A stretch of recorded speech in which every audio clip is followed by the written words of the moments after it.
And இந்த video வந்து ரொம்ப இம்பார்ட்டன்ட். ஏன்னா நம்ம இப்போது கிரிட் வியூவில் டேட்டாபேஸில் இருக்க வேல்யூஸை கிரிட் வியூவில் நம்ம டிஸ்பிளே பண்ண வைக்க போகிறோம் ப்ரோக்ராமேட்டிக்காக. ஸோ இன் ப்ரீவியஸ் வீடியோஸில் நம்ம வந்து ஜஸ்ட் கிளிக் அண்ட் ட்ராகிங்கில் அதை செஞ்சுருப்போம். நம்ம டேட்டாபேஸில் இருக்க டேட்டாஸை வெப் ப்ரௌசரில் வியூ பண்ணுறது. அண்ட் இப்போ என்னுடைய கரண்ட் ஸ்க்ரீனில் பார்த்தீங்கன்னா நான் என்ன பண்ணியிருக்கேன், டேட்டா ஹேண்டலிங் ஃபோல்டருக்குள்ளே பி டேட்டா ஹேண்டலிங்னு ஒரு ஃபோல்டர் க்ரியேட் பண்ணியிருக்கேன். அதுக்குள்ளே ஷோ கிரிட் வியூ அப்படின்னு ஒரு பேஜ் க்ரியேட் பண்ணியிருக்கேன். And b data handling meaning வந்து ப்ரோக்ராமேட்டிக்லி நம்ம டேட்டாஸை ஹேண்டில் பண்ண போகிறோம். அதனால தான் ஜஸ்ட் நான் கேபிட்டல் பி போட்டிருக்கேன். அண்ட் அதுக்குள்ளே ஒரு பேஜ் ஒன்று க்ரியேட் பண்ணியிருக்கேன், ஷோ கிரிட் வியூ. அண்ட் இதில் தான் நம்மளுடைய கிரிட் வியூவில் நம்மளுடைய டேட்டாஸை ப்ரோக்ராமேட்டிக்காக ஷோ பண்ண வைக்க போகிறோம். அண்ட் அதை வந்து நான் ஓப்பன் பண்ணிக்கிறேன். ஜஸ்ட் இங்கே ஓப்பன் பண்ணி வச்சுருக்கேன். And data from profile table. And இந்த வீடியோவில் நான் யூஸ் பண்ண போகிற டேபிள் நேம் வந்து ப்ரொஃபைல் இந்த எக்ஸாம்பிள். ஸோ இந்த ப்ரொஃபைல் டேபிள் தான் நான் இந்த எக்ஸாம்பிளில் யூஸ் பண்ண போகிறேன். அண்ட் இங்கே பார்த்தீங்கன்னா அதுக்கு நேம், ஜஸ்ட் நான் எக்ஸிக்யூட் பண்ணிக்கிறேன். Name, city, department. ஸோ இந்த 3 காலம்ஸ் வந்து இந்த டேபிளில் இருக்கும். ஜஸ்ட் நான் ரைட் கிளிக் பண்ணி டிசைன் போகிறேன். பார்த்தீங்கன்னா எனக்கு அதோடைய காலம்ஸ் எல்லாத்தையும் நமக்கு டிஸ்பிளே பண்ணுது. ஐடி, நேம், சிட்டி, டிபார்ட்மெண்ட் இருக்குது. அண்ட் அதுக்குள்ளே பார்த்தீங்கன்னா நமக்கு ஒரு 3 டேட்டா நான் நானே மேனுவலாக போட்டு வச்சுருக்கேன். அண்ட் இந்த 3 டேட்டாவை தான் இப்போ நான் வந்து என்னுடைய வெப் ப்ரௌசரில் நான் வந்து உங்களுக்கு டிஸ்பிளே பண்ணி காட்ட போகிறேன். ரைட், அதுக்கு நான் என்ன பண்ணிக்கிறேன், என்னுடைய டூல்ஸ் பாரில் போயிட்டு டூல்ஸ் பாக்ஸில் போயிட்டு ஒரு கிரிட் வியூவை ஜஸ்ட் கிளிக் பண்ணி ட்ராக் பண்ணி போட்டுக்கிறேன். அது வந்து என்னுடைய டேட்டா டேப்பில் இருக்கும், கிரிட் வியூ. அண்ட் இப்போ இந்த கிரிட் வியூ நமக்கு ரெடி ஆகிடுச்சு. அண்ட் என்னோட பேஜை சேவ் பண்ணிக்கிறேன். சேவ் பண்ணிவிட்டு என்னுடைய கோட் பிகைன் ஃபைலுக்கு போகிறேன். அங்கே போய்ட்டு நான் வந்து ஒரு நேம் ஸ்பேஸ் இப்போ க்ரியேட் பண்ணுவோம். இங்கே என்ன name ஸ்பேஸ்னா system dot data dot SQL client. and make sure நம்மளுடைய system dot configuration namespace உங்களுக்கு ஆட் ஆயிருக்கான்றதை கன்ஃபார்ம் பண்ணிக்கோங்க. அண்ட் இந்த 3 நேம் ஸ்பேஸ் இருக்கான்றதை கன்ஃபார்ம் பண்ணிக்கோங்க. ஏன்னா இது ரொம்ப முக்கியம் நம்மளுக்கு. ஏன்னா இதுதான் நம்மளுடைய SQL கனெக்ஷன்ஸ் எல்லாம் ஹேண்டில் பண்ண போகுது. நான் என்ன பண்ணிக்கிறேன், புதுசாக ஒரு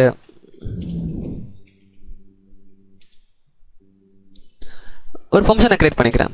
ஸோ பப்ளிக் வாய்ட். அண்ட் இதுக்கு வந்து நான் வந்து டேட்டா ஷோ அப்படின்னு நான் போட்டுக்கிறேன். இந்த ஃபங்க்ஷன் பேர் டேட்டா ஷோ. அண்ட் இங்கே ஸ்டார்ட் ஆகுது, இங்கே எண்ட் ஆகுது. அண்ட் இந்த இடத்துல நான் சம் கோட்ஸ் வந்து இப்போ எழுத போகிறேன். ஸோ ஃபஸ்ட்டு என்னுடைய SQL கனெக்ஷனை நான் வந்து கெட் பண்ணணும். ஸோ அதுக்கு என்ன பண்ணிக்கிறேன், என்னுடைய SQL கனெக்ஷன் அண்ட் இதுக்கு ஷார்ட் ஃபார்ம் CON கொடுத்துக்கிறேன். நான் ஈக்குவல் டு நான் என்னுடைய SQL கனெக்ஷனை நான் ஆல்ரெடி எழுதி வச்சுருக்கேன் என்னுடைய MySQL கனெக்ஷன் கிளாஸில். ஸோ நான் இதே நான் அங்கே கால் பண்ணிக்க போகிறேன். ஸோ அதை எப்படி கால் பண்ணலாம், ஏன்னா இது ஸ்டாட்டிக் ஃபீல்ட், ஸ்டாட்டிக் கீவேர்ட் நான் யூஸ் பண்ணியிருக்கேன். ஸோ என்னால் இந்த கிளாஸ் நேமை யூஸ் பண்ணி என்னால் இந்த ஃபங்க்ஷனை ஈஸியாக கால் பண்ண முடியும். ஸோ நான் என்ன பண்ணிக்கிறேன், ஜஸ்ட் MySQL கனெக்ஷன் அந்த கிளாஸ் நேம் டாட் அந்த கிளாஸுக்கு உள்ள இருக்க function not mean connection open and close brackets semicolon. Okay, இப்போ நம்மளுக்கு ஃபர்ஸ்ட் கனெக்ஷன் ரெடி ஆயிடுச்சு. அதுக்கு அடுத்ததும் கமாண்ட். ஸோ இது SQL கமாண்ட்னு சொல்லுவாங்க இதை. ஸோ இந்த SQL கமாண்ட் என்ன பண்ணோம்னா, இந்த SQL கமாண்டில் வந்து நம்ம SQL queries எழுதுவோம். அதாவது நம்ம டேட்டாபேஸில் இருந்து என்ன டேட்டாவை ரிட்ரீவ் பண்ணணுன்றதை நம்ம இதில் தான் எழுத போகிறோம். ஃபார் எக்ஸாம்பிள் இப்போ பார்த்தீங்கன்னா என்னுடைய இந்த ப்ரொஃபைல் டேபிளுக்குள்ளே 3 ரோஸ் இருக்குது. ஸோ இந்த SQL கமாண்டில் தான் நம்ம வந்து இந்த 3 ரோவையும் எனக்கு கிரிட் வியூவில் டிஸ்பிளே பண்ணணும் அப்படின்றத நம்ம சொல்லணும். ஸோ எந்தெந்த காலம்ஸ் இப்போ பார்த்தீங்கன்னா நேம் இருக்குது, சிட்டி இருக்குது, டிபார்ட்மெண்ட் இருக்குது. இது வந்து ஒரு ஃபுல் டேபிளுடைய காலம்ஸ். சம் கேஸில் வந்து நம்ம வந்து வெறும் நேம் அண்ட் சிட்டியை மட்டும் லிஸ்ட் அவுட் பண்ணால் போதும், டிபார்ட்மெண்ட் அப்படின்ற காலம் வந்து எனக்கு தேவையில்லை அப்படின்னு ஒரு சிச்சுவேஷன் வருதுன்னு வச்சுக்கோங்களேன். ஸோ அப்போ வந்து நம்ம என்ன பண்ணலாம்னா, இந்த SQL கமாண்ட் மூலயமா நம்ம வந்து பர்டிகுலராக இந்த 2 நேம் அண்ட் சிட்டி இந்த 2 காலமையை மட்டும் நம்ம வந்து நம்மளுடைய வெப் ப்ரௌசரில் டிஸ்பிளே பண்ண வைக்கலாம். ஸோ இதுதான் இதோடைய ஸ்பெஷாலிட்டி. அண்ட் இந்த SQL query பற்றி உங்களுக்கு டீட்டெயில்டாக வேணும்னா எங்களுடைய SQL டியூட்டோரியலில் போய் பாருங்கள். அது வந்து உங்களுக்கு ரொம்ப யூஸ்ஃபுல்லாக இருக்கும். பெட்டர் நீங்கள் இந்த வீடியோ சீரிஸ் ஃபுல்லாக வாட்ச் பண்ணிவிட்டு நீங்கள் SQL queryக்கு போனீங்கன்னா it will be very useful. Okay, நான் இப்போ என்னோட இதை மினிமைஸ் பண்ணிக்கிறேன். Come back to my page. So நான் வந்து என்ன பண்ணிக்கிறேன், இந்த SQL கமாண்டோடைய ஒரு நியூ இன்ஸ்டன்ட்டை கிரியேட் பண்ணிக்கிறேன். ஸோ இந்த SQL கமாண்ட்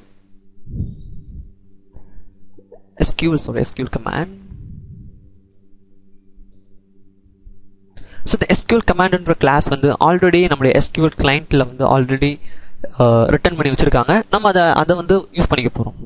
ஸோ நான் கமாண்டுக்கு வந்து cmdன்னு கொடுத்துக்கிறேன் ஷார்ட் ஃபார்ம். ஸோ இந்த SQL கமாண்டுடைய ஒரு நியூ இன்ஸ்டன்ட்டை நம்ம இப்போ கிரியேட் பண்ண போகிறோம்.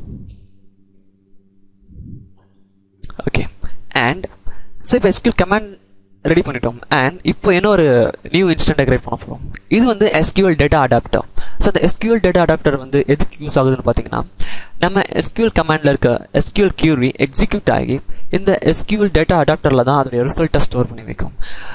ஸோ இது வந்து ஒரு மெமரி மாதிரி. நம்ம டேட்டா பேஸ்லேருந்து எவ்வளோ டேட்டாஸை ரிட்ரீவ் பண்ணிட்டு வருதோ இந்த SQL டேட்டா அடாப்டர் வந்து அதை வந்து ஸ்டோர் பண்ணி வச்சுக்கும், அதோட மெமரியிலே வச்சுக்கும். அண்ட் இந்த SQL டேட்டா அடாப்டர் யூஸ் பண்ணுறதுனால நம்ம வந்து கனெக்ஷனை ஒரு வாட்டியும் க்ளோஸ் பண்ணணும் அப்படின்ற ஒரு கட்டாயம் நமக்கு தேவையில்லை. இந்த SQL டேட்டா அடாப்டர் என்ன பண்ணோம், ஆட்டோமேட்டிக்காக நம்முடைய இந்த SQL query எக்ஸிக்யூட் பண்ணி டேட்டாஸ் எல்லாத்தையும் டேட்டாபேஸ் வந்து ரிட்ரீவ் பண்ணி அதோடைய டெம்பரரி மெமரியில் ஸ்டோர் பண்ணி வச்சுட்டு அதுக்கு அப்புறம் நம்மளுடைய கனெக்ஷனை க்ளோஸ் பண்ணிடும். ஸோ நம்மளுக்கு வந்து நம்மளுடைய கனெக்ஷனை கடைசியில் க்ளோஸ் பண்ணணுன்ற அவசியம் இருக்காது. இந்த கனெக்ஷன் க்ளோசிங்கை வந்து ஆட்டோமேட்டிக்காக நம்ம SQL டேட்டா அடாப்டர் அதுவே பார்த்துக்கும். ஸோ அந்த SQL டேட்டா அடாப்டரை இப்போ நம்ம கிரியேட் பண்ணலாம், அதோடைய இன்ஸ்டன்ட்டை கிரியேட் பண்ணலாம். ஸோ அதுக்கு என்ன பண்ணிக்கிறேன், SQL டேட்டா அடாப்டர். நம்ம SQL டேட்டா அடாப்டர் கிரியேட் பண்ணோம். SQL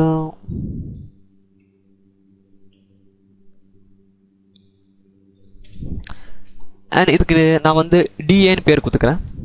equal new SQL adapter. Okay, so பார்த்தீங்கன்னா நம்ம புதுசாக ஒரு SQL அடாப்டரும் இப்போது கிரியேட் பண்ணியாச்சு. ஐ மீன் நியூ இன்ஸ்டன்ட், அந்த SQL adapter new instant. And இன்னொன்று இப்போ கிரியேட் பண்ண வேண்டியது இருக்குது. இது வந்து டேட்டா செட். ஸோ இந்த டேட்டா செட் என்ன பண்ணோன்னா, இது வந்து ஒரு டேபிள் ஸ்ட்ரக்சரில் ஃபார்ம் ஆகிறது. இப்போ இந்த SQL அடாப்டரில் இப்போ நம்ம கிரியேட் பண்ணலையா இந்த SQL அடாப்டர். ஸோ இந்த SQL அடாப்டரில் பார்த்தீங்கன்னா இதோடைய மெமரியில் நம்ம டேட்டாபேஸ் வந்து எடுத்துகிட்டு வந்த வேல்யூஸ் எல்லாமே இருக்கும்.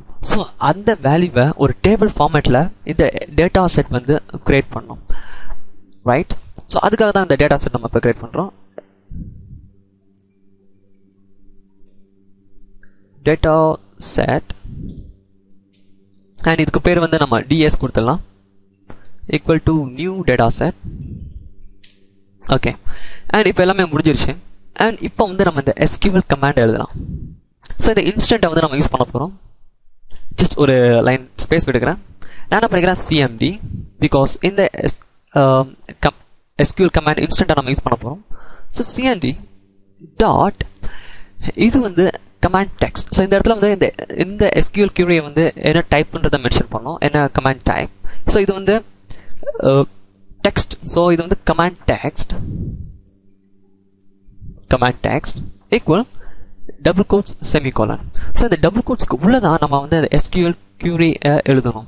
ஸோ நான் என்ன பண்ணிக்கிறேன், என்னுடைய இந்த ப்ரொஃபைலுன்ற டேபிள்குள்ளே இருக்க எல்லா காலம்ஸும் நான் டிஸ்பிளே பண்ணணும்னு நினைக்கிறேன். ஐ மீன் ID, name, city, department. So இந்த நாலத்தையும் நான் வந்து டிஸ்பிளே பண்ணணும்னு நினைக்கிறேன். அதுக்கு நான் என்ன பண்ணிக்கிறேன், ஜஸ்ட் செலக்ட் ஸ்டார் வைக்கிறேன். இந்த ஸ்டாருக்கு மீனிங் என்ன, ஆல் காலம்ஸ். இந்த ப்ரொஃபைலுன்ற டேபிளில் இருக்க all columns, ID, name, city, department. அப்படி இல்லாட்டு நீங்கள் வந்து இது எப்படி கூட நீங்கள் மென்ஷன் பண்ணலாம், ID comma name, city comma department. So இப்படி நீங்கள் ஸ்பெசிஃபை பண்ணலாம். கம்மா யூஸ் பண்ணி அந்த ஒரு காலம் நேமையும் டைப் பண்ணிவிட்டு கம்மா போட்டு நெக்ஸ்ட் காலம் நேம் நீங்கள் ஸ்பெசிஃபை பண்ணலாம். ஸோ நான் வந்து இப்போ வந்து இன்கேஸ் எனக்கு 4 இருக்குனால நான் டைப் பண்ணிட்டேன். இன்கேஸ் உங்கள் டேபிளில் ஒரு 20 காலம்ஸ் இருக்குன்னு வச்சுக்கோங்களேன். ஸோ அந்த மாதிரி சிச்சுவேஷன் நீங்கள் வந்து அந்த 20 காலம்ஸையும் நீங்கள் டிஸ்பிளே பண்ணணும்னு நினைக்கிறீங்க. அந்த மாதிரி டைமில் நீங்கள் வந்து ஜஸ்ட் இந்த ஸ்டார் யூஸ் பண்ணிக்கோங்க. இந்த ஸ்டாருக்கு மீனிங் என்னென்னா ஆல் காலம்ஸ். அண்ட் ஃப்ரம் எந்த table, profile table, this profile table, profile. Okay, so select all columns from profile table. சிம்பிளாக விட்டுட்டேன் இந்த SQL query. ஸோ இப்போ இந்த SQL கமாண்டை வந்து நான் வந்து இந்த பர்டிகுலர் கனெக்ஷனுக்கு அனுப்பி எக்ஸிக்யூட் பண்ணணும். ஸோ அதுக்கு நான் என்ன பண்ணிக்கிறேன்னா, என்னுடைய கமாண்ட் ப்ராப்பர்ட்டி நான் யூஸ் பண்ணுறேன், CMD டாட். இப்போ அடுத்தது வந்து என்னுடைய கனெக்ஷனை நான் வந்து இப்போ ஸ்பெசிஃபை பண்ண போகிறேன். ஸோ என்னோட கனெக்ஷனை ஸ்பெசிஃபை பண்ண போகிறேன்னா just see connection ஸோ எந்த கனெக்ஷன் கொடுக்கணும்னா இந்த கனெக்ஷன் நம்ம நார்த் வின் கனெக்ஷன் இங்கே நம்ம ஆல்ரெடி மென்ஷன் பண்ணியிருக்கோம், north win connection string. So இப்போ இதை நம்ம பாஸ் பண்ண போகிறோம். ஜஸ்ட் அதுக்கு நான் என்ன பண்ணிக்கிறேன், CON செமிகோலன் வச்சுறேன். சிம்பிள். ஓகே, ஸோ இப்போ இந்த SQL query இந்த கனெக்ஷனில் தான் எக்ஸிக்யூட் பண்ணணும் அப்படின்றத நம்ம முடிவு பண்ணிட்டோம். நெக்ஸ்ட், இப்போது நான் வந்து என்னுடைய டேட்டா அடாப்டர் யூஸ் பண்ண போகிறேன். ஏன்னா இப்போ இந்த query வந்து எக்ஸிக்யூட் ஆகிருக்கும். ஸோ என்னுடைய டேட்டா அடாப்டர் இருக்கு இல்லையா, ஸோ அந்த டேட்டா அடாப்டரில் ஆல்ரெடி இந்த queryக்கான ரிசல்ட் வந்து ஸ்டோர் ஆகிருக்கும். ஸோ இங்கே DA என்னுடைய டேட்டா அடாப்டர் டாட் ஃபில்லுன்னு ஒரு வேர்டு இருக்குது. ஸோ அந்த ஃபில்லை நான் யூஸ் பண்ணுறேன். Fill open and close process semicolon. So இந்த ஃபில் எதுக்கு யூஸ் ஆகுதுன்னா, என்னுடைய டேட்டா அடாப்டரில் இருக்க அந்த மெமரியில் இருக்க எல்லா டேட்டாவையும் என்னுடைய டேட்டா செட்டுக்குள்ளே நான் வந்து கொண்டு வரணும், அதுவும் ஒரு டேபிள் ஸ்ட்ரக்சர் ஃபார்மேட்டில். ஸோ அதுக்கு தான் ஃபில் யூஸ் ஆகுது. என்னுடைய டேட்டா செட்டை ஃபுல் பண்ணணும். ஸோ என்னோட டேட்டா செட்டை ஃபுல் பண்ணணும்னா அந்த DS இருக்கு இல்லையா, அதை இந்த ஃபில் கமெண்ட்குள்ளே நான் டைப் பண்ணுறேன், DS. ஸோ இது மூலியமாக என்ன ஆகும்னா, என்னோட டேட்டா அடாப்டரில் இருக்க டேட்டாஸ் எல்லாமே என்னுடைய இந்த டேட்டா டேபிள்குள்ளே இந்த கமெண்ட் மூலியமாக ஃபில் ஆகுது. ஸோ என்னுடைய டேட்டா செட்டில் இப்போ டேபிள் ஸ்ட்ரக்சரில் என்னுடைய இந்த ரிசல்ட் இப்போ வந்து சேர்ந்துருச்சு.